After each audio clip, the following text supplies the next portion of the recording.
Over the past few days, we've talked about Muslims rioting in India over a Facebook post.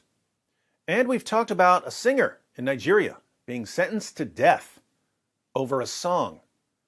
But we can't forget the ultimate Islamic hellhole, Pakistan, where Christians are still being thrown in prison for violating Sharia blasphemy laws. Isn't it strange that Muslims in so many different countries keep misunderstanding the religion of peace and tolerance in exactly the same way? The Christian Post reports, a Christian man charged with blasphemy for making a theological argument on Facebook that Muslims deemed insulting toward the Islamic prophet Muhammad is now facing a potential death sentence for the post. The London-based Center for Legal Aid, Assistance and Settlement, an interdenominational aid agency serving persecuted Christians in Muslim-majority Pakistan, reports that Sohail Masih in the Nowshera Virken in Punjab province was arrested on August 5th. Following a protest by a crowd of enraged Muslims who heard about Masih's comment online, police officially charged Masih under Sections 295A and 295C of the Pakistani Penal Code. Section 295C prohibits the use of derogatory remarks toward Islam or Muhammad and makes violations punishable by death. It is the same charge leveled against Christian mother Asia Bibi, who was sentenced to death and spent over a decade in prison before her acquittal in 2018. So, if I were in Pakistan and I called Muhammad a child-molesting caravan robber, I would be sentenced to death, even though my words would be entirely true. This is not the first case of its kind, and several Christians like Imran Nadim, Nabil Masih, and Patras Kalim and Kamar David, who died in jail, have been charged with blasphemy for sharing or having blasphemous content either on their phone or on their computers, Class UK Director Nasir Saeed said in a statement shared with the Christian Post. It is difficult to prevent the abuse of social media platforms like WhatsApp when others can easily harass Christians and plant evidence on them, he added. An example, if someone shares blasphemous content to a Christian's page, this could result in blasphemy charges against the Christian, even if the Christian did not directly interact with the content. According to the Union of Catholic Asian News, Masih's Facebook comment stems from a discussion online about the Islamic sacrifice tradition of Eid al-Adha, which took place on July 30th to 31st. It is not possible that the blood of goats and bulls can wash away sins, Masih was quoted as writing in a post. That's actually a quote from the Bible, Hebrews 10:4. The incident of Miraj, an Islamic belief that Muhammad ascended to heaven to talk with the prophets, is based on a lie. Isra and Miraj is observed annually to honor the Islamic prophet's nighttime journey from Mecca to a faraway mosque and Muslims' belief that he ascended to heaven and was shown hell.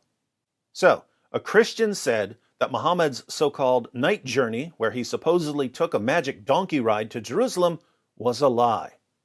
Why didn't Muslims simply present their evidence to him to show him that it's not a lie?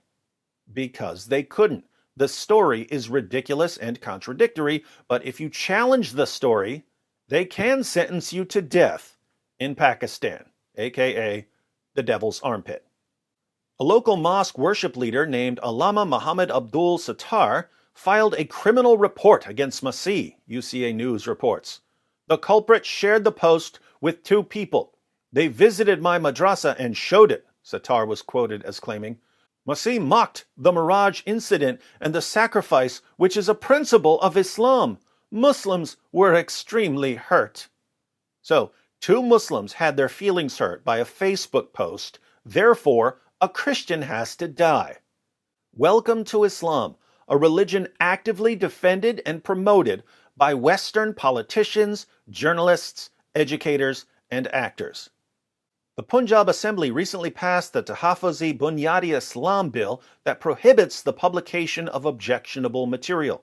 It is a very worrying situation as the misuse of the blasphemy law continues to rise, and instead of taking steps to stop its misuse, the government continues to pass legislation which makes the existing law more stringent, Saeed added.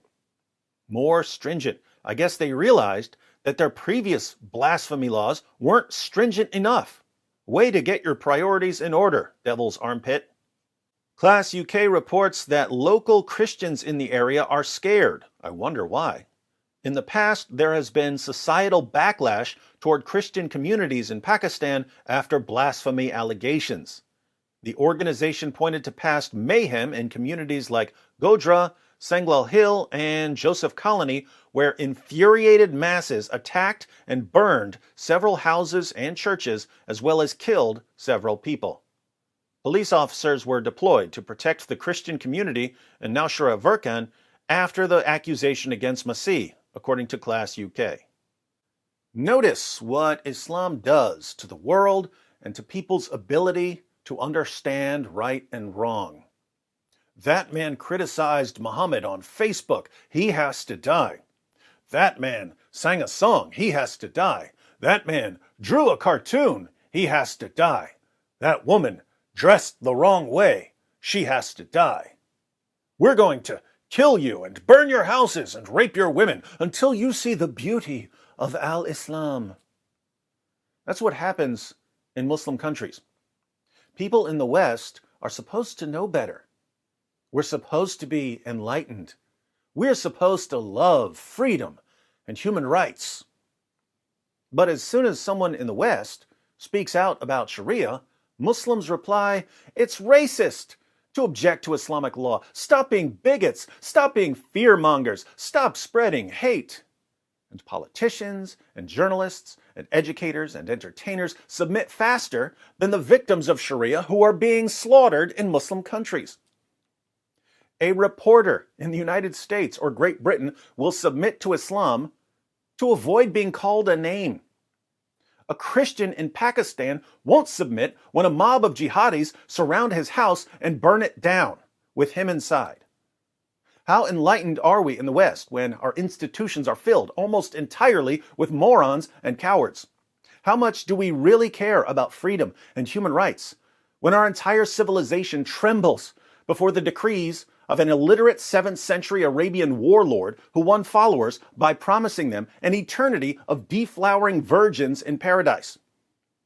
There have been a lot of times in history when it was a really, really bad idea to back down. Trust me on this. Now is one of those times.